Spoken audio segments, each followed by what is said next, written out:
thinking about greed. And a few weeks ago, when we did our introduction with Pride on the 7 deadly sins, I shared an ancient list, and in place of greed, there was the word avarice. And the definition of avarice is slightly more specific than being greedy in general. It's to have a specific greed for wealth and material possession. So I'm really thinking about that today with Luke 12 in mind, although I might at some point talk about being greedy with food, but we've got another talk for that in this series on gluttony. So don't worry, you won't miss out. If we could have that first slide from St. Anthony the Great up, that would be great. Thanks, Jojo.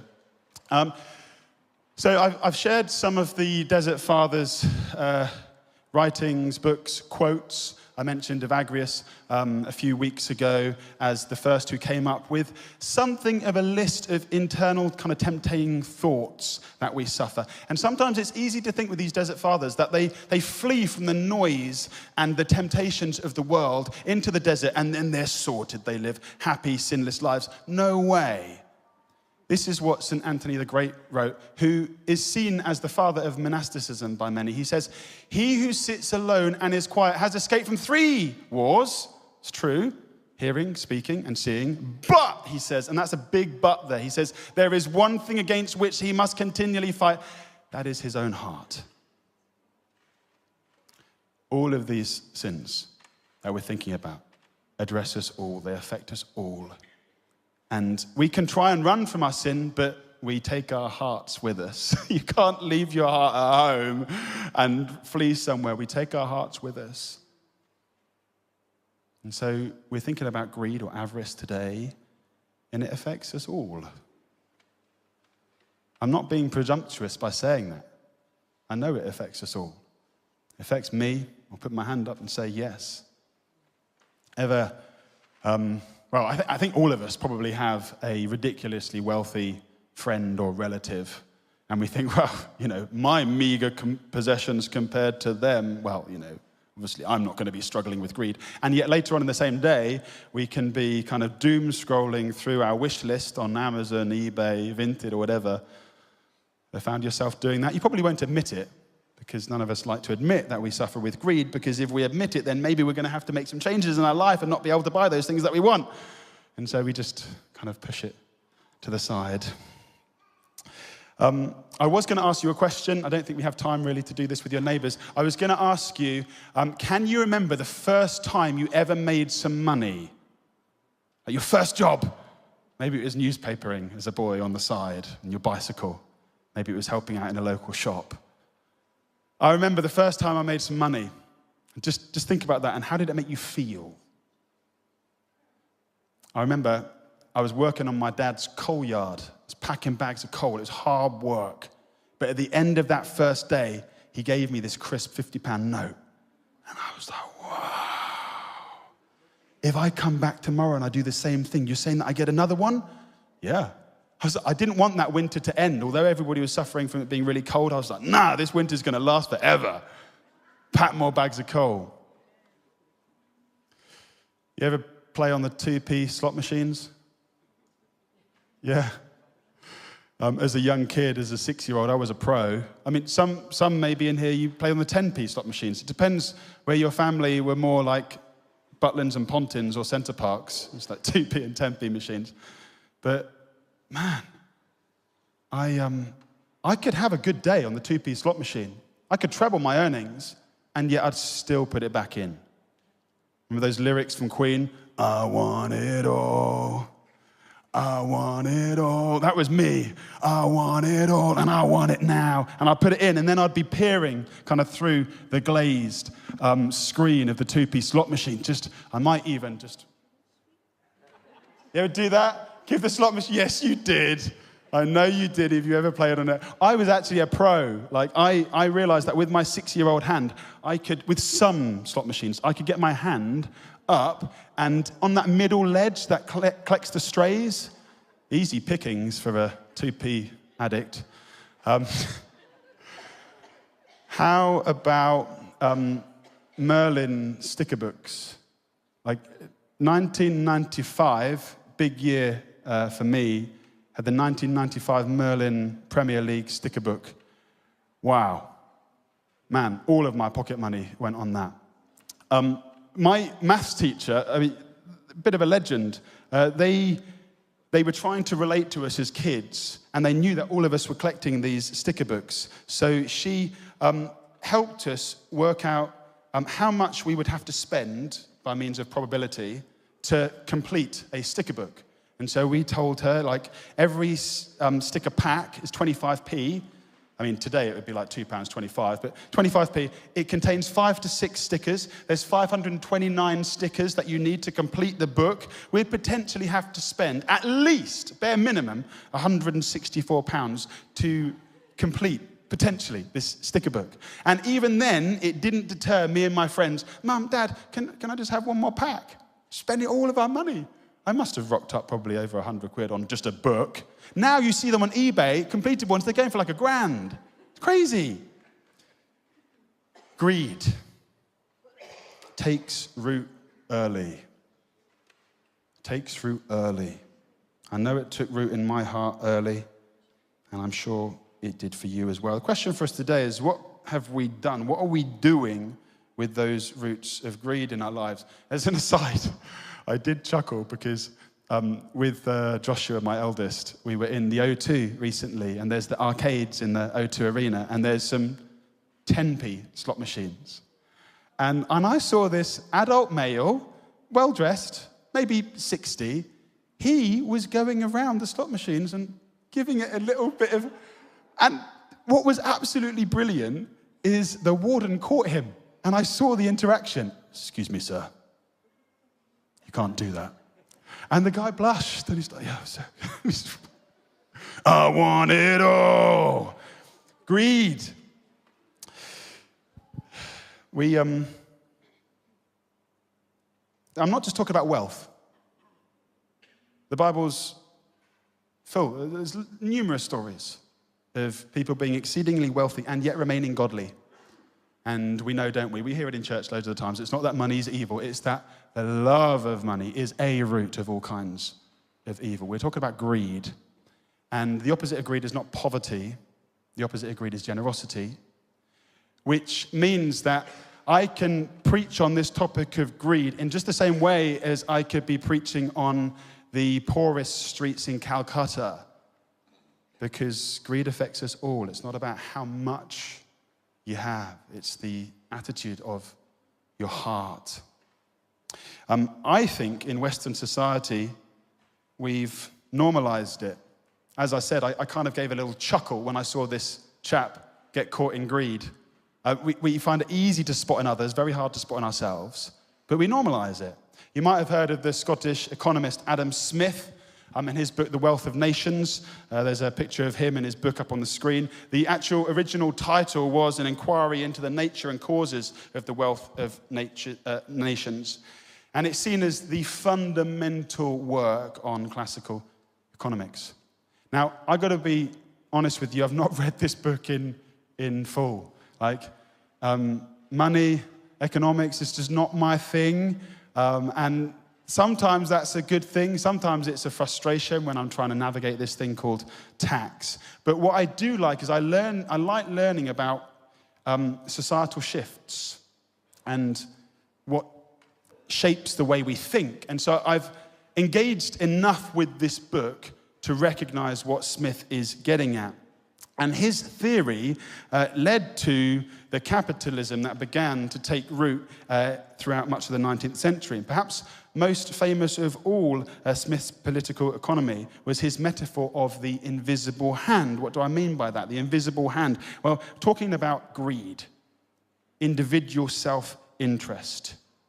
And dare I say it, with my limited economic understanding, I would say that greed still very much features in national budgets. Is that right? I think that's true.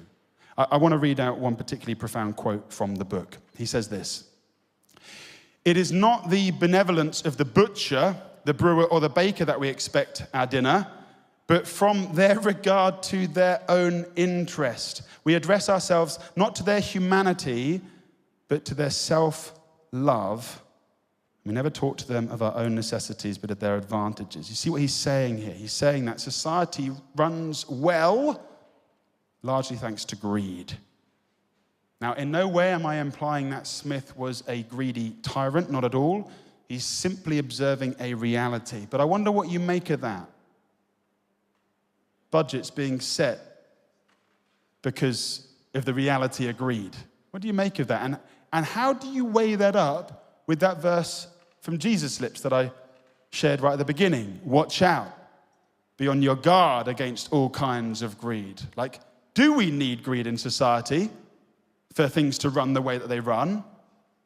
What do we make of Jesus' words? Watch out.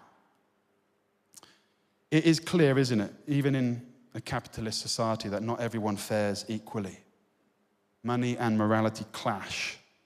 If you just think whenever there has been an economic crisis, a stock market crash, even a COVID pandemic that comes along and everybody retreats back to home, national expenditure drops significantly. Even then, there will be some who we might call savvy go-getters, but they will be trying to make a fast buck.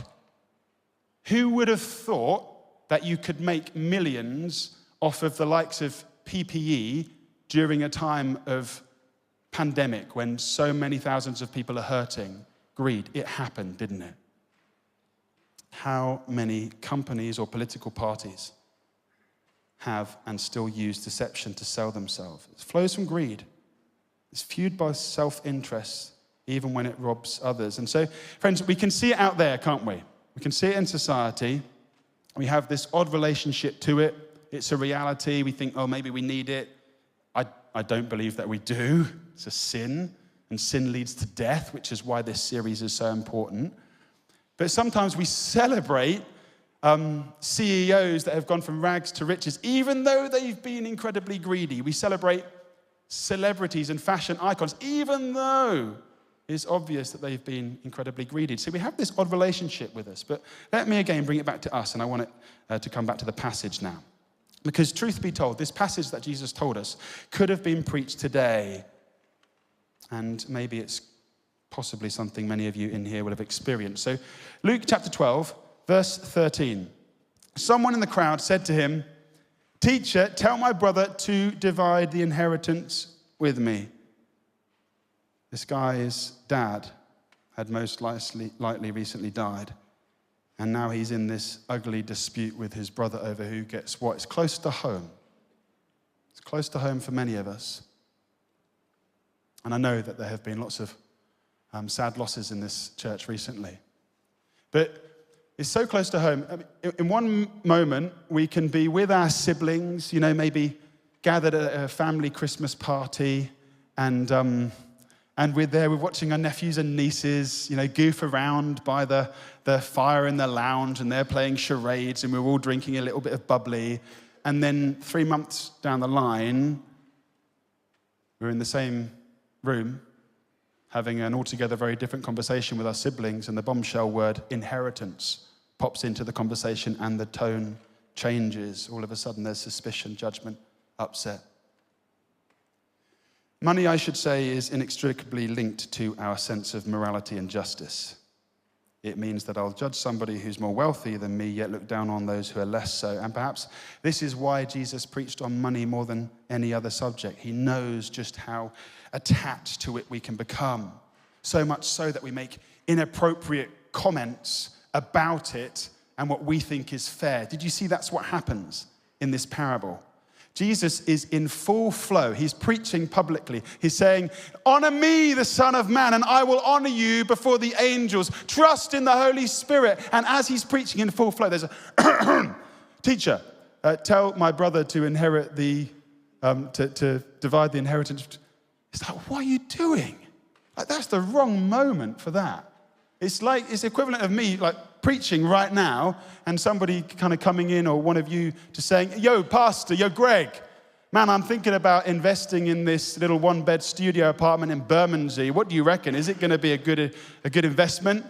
You're like, not the time.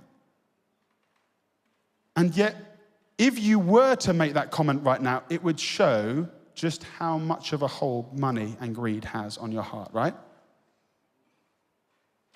Thank God nobody's done that yet. Don't do it. But Jesus is awesome in this exchange because, yeah, we know that he likes dialogue and interaction. And he almost has pity on this guy, but he uses it as a teaching opportunity, and that's what I want to think about now. But I do just want to say, just in case any of you are still thinking maybe this isn't us, when the Apostle Paul writes to the church in Colossae, which is just a small town, nothing special there, and he says, chapter 3, verse 5, watch out for greed, which is idolatry. If he can write that to a small town, which doesn't have much going on, how much more do you think he can say those words to London, the big smoke, with the Shard and the Underground and Buckingham Palace?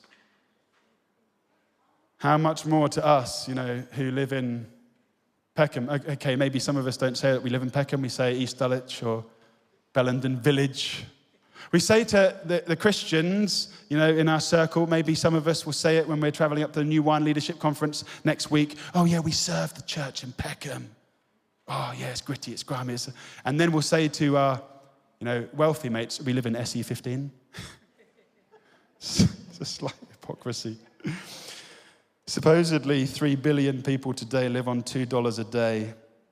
And despite whether we think we are poor or rich, you know who they think are rich? Yeah, it's us.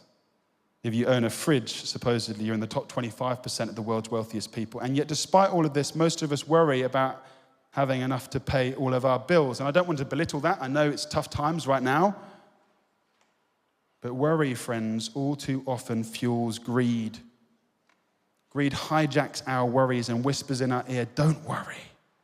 If you get just a little bit more, then you're going to be fine. You ever had that internal dialogue? I think we all have. Let's just be honest with ourselves. So I just want to think for a few moments of why Jesus is so anti-greed. And the first reason, they're going to be up on the screen, is that greed forgets others. Jesus tells us, we're created for community. He says to the church, I want you to be one as me, the Father, the Holy Spirit are one. We're created to need others. Greed comes along and greed thieves me of you, the possibility of partnership and learning. In place of community, you become a commodity to me. I become self-obsessed, numb to the existence of others. And we see that with how Jesus then tells this parable with this hypothetical greedy person. Just how many times did you hear that greedy person saying, I, I'll, or me in verses 18 to 19? Then he said, this is what I'll do. I will tear down my barns and build bigger ones, and there I will store my surplus grain, and I'll say to myself, you have plenty of grain laid up, many years. Take life easy, eat, drink, and be merry. We're products of this way of thinking. We celebrate the Industrial Revolution, understandably. And although we might lament this thing called the American dream, most of us, we've bought into it. We're like, yeah, if I can do well, I'll retire early, enjoy it, put my feet up. I want to share this. I got sidetracked, as I often do, in sermon prep. Not always thinking about storage units, but this time I was thinking about storage units. And you know what I mean, the big yellow storage, there's one down on Southampton Way, isn't there? But anyway, the Americans, they lead the way in storage units. Apparently 1 in 10 US household rents a storage unit. With over 50,000 units, there's more than enough space for every 340 million American citizens to stand in one like this. It's a $38 billion industry, one of the surest business investments in America. Interestingly, it's not just for city slickers who don't have enough room in their one-bed studio apartment. It's also for those in rural dwellings who have multiple garages. They use them.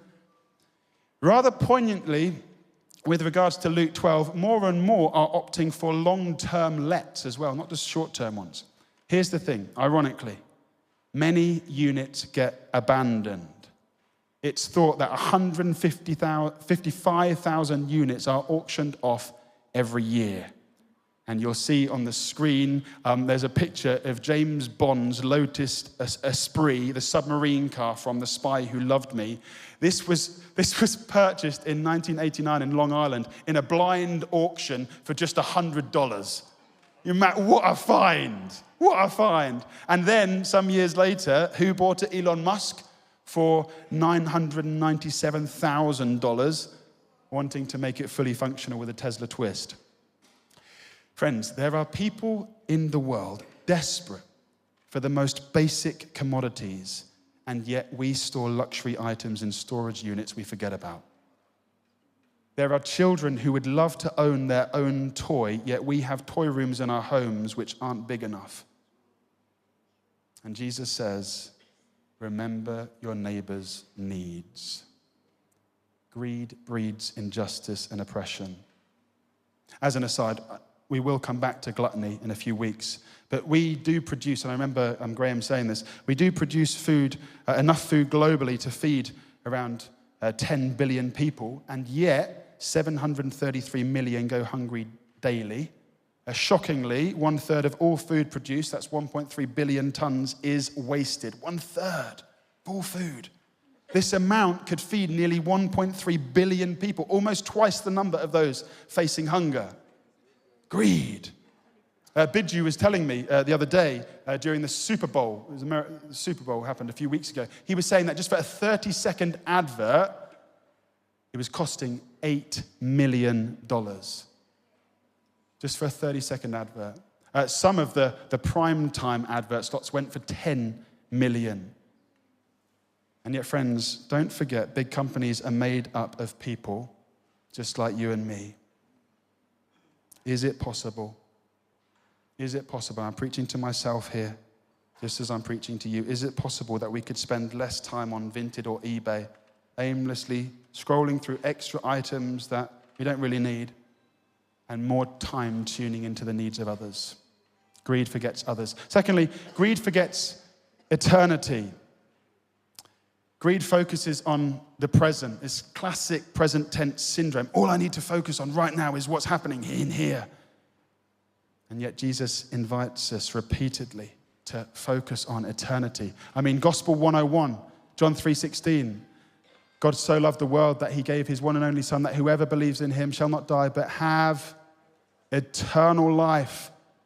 Friends, so many churches today, we just caught up on the present. We're like, live your best life right now. No freedom from addiction. Be fearless in the face of adversity.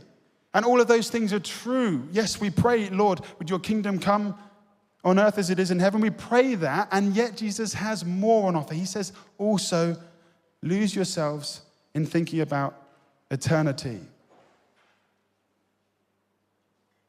And so there's this guy in the parable, and he's distanced himself from his family and friends because he's been chasing his career and he's done well. He's made that bucket load of cash he'd set out to make. And he's bought that lovely pad down in Whitstable. And he's sitting there in his rocking chair on his veranda with a big glass of Malbec, loving the sun beating down on his face. And he thinks, yeah, I've made it. I've arrived. And then the pain grips his chest like a vice. And verse 20, God said to him, you fool. This very night your life will be demanded from you. Then who will get what you have prepared for yourself? One of the rhythms of ministry that keeps me most rooted are funerals. And as I've mentioned, we have had a few of them. We've got some more coming up. And so it's a time of just ensuring that we draw close together as a church right now, as always. We want to support one another.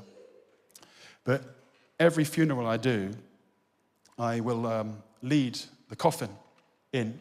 And as I'm coming in, the entrance music is playing.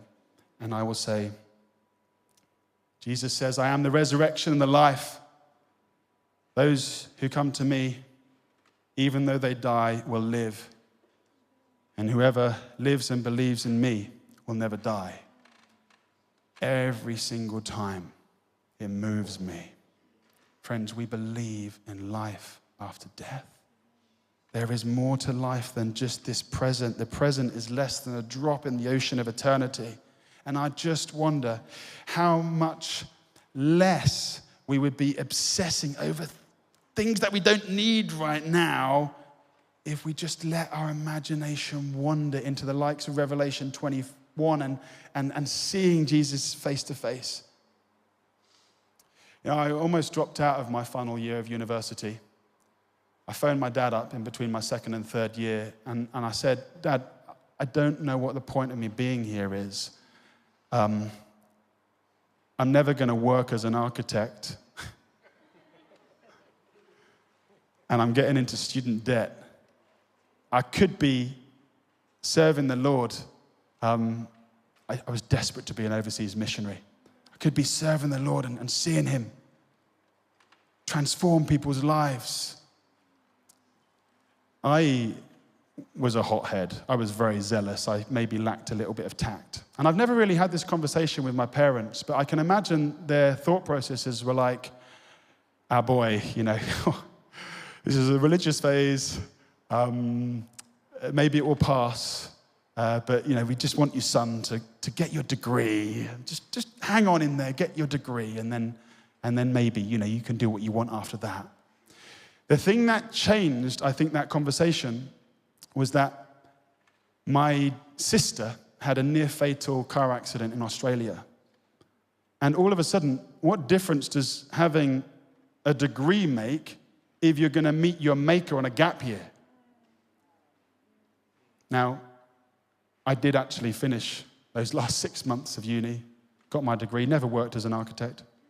I then did sign up with an overseas mission agency, and I went to work in Northwest Africa for a while.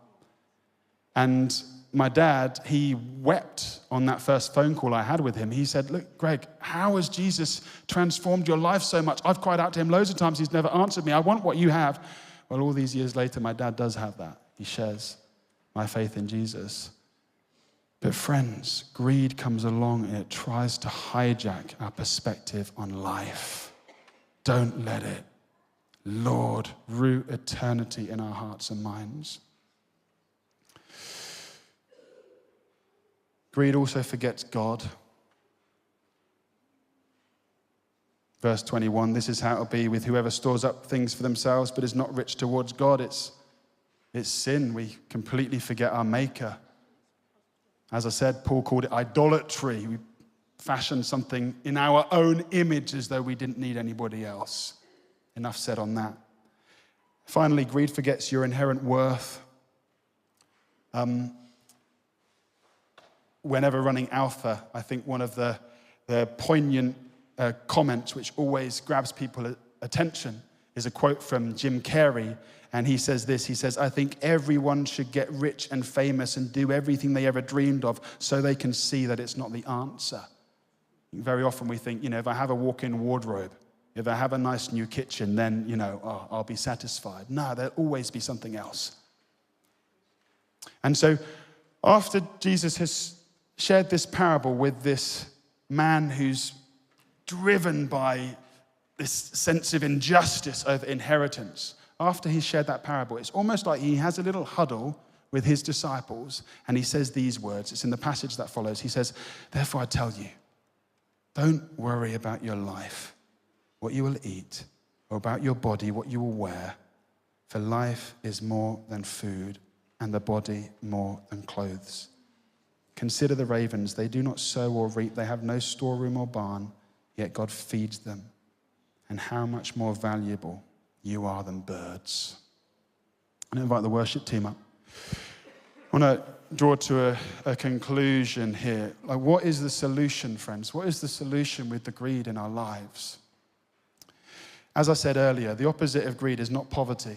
The opposite of greed is generosity. And so just as I conclude, I want to share two thoughts. I want to share a thought on Jesus' generosity, and I want to share a thought on our own generosity. And it's interesting, isn't it, that Jesus comes out with those words, for where your treasure is, verse 34, there your heart will be also, where your treasure is. And we ask the question, what's Jesus' treasure? Because you think of all the treasures he had at his fingertips, the world could not buy in heaven. Millions of angels waiting on him, hand and foot. So much treasure. And yet he gave it up. For what? To die for something. You only die for that which is worth so very much to you. You only die for something which is your treasure. And Jesus died for you and me. Friends, you are his treasured possession.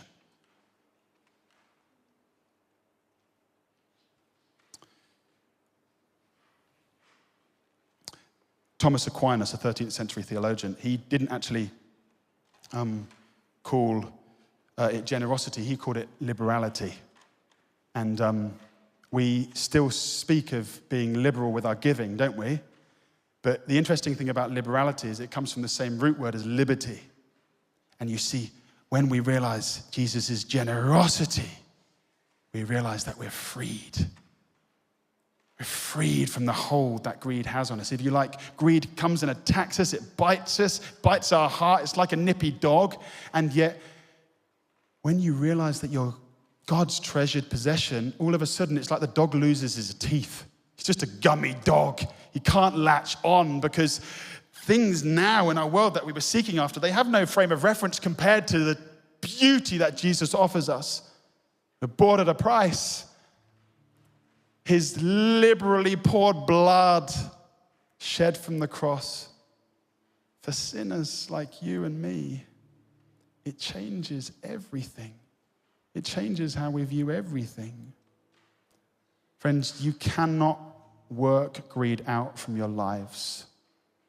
All you can do is come to Jesus and let his generosity wash over you so that the teeth of greed, they just fall away. One thought that I would say on our own generosity is whatever it looks like, the whole purpose of it is to boost our dependence on God, not on ourselves. So you know what I'm going to say. I'm going to say give. Give away things that you think that you need, because in so doing, those things will have less of a hold on you. We're made to rule the earth, not be ruled by the things we own. Give away, give away, give away. I've never wanted to know what people give in church as a pastor. I've never been privy to that. And that was something that I grew up with in my ministerial education. But there's more and more pastors nowadays who are bucking that trend, and they're purposefully deciding to know, to look through the books and find out what their congregation give. Not so that they can kowtow to the biggest givers, but because they believe that money and our possessions, with regards to how much Jesus preaches about them, are so key to our discipleship. They want to help people not be burdened by that and know something of this liberality in their life as a disciple. And the last thing I would want to say is make the most of your Sabbath. Our Sabbath, it reminds us that we're here for one another. We're a community. We need one another. We need rest. But most of all, we're made to enjoy God. And the more we focus on God again, the more greed loses its hold in our lives.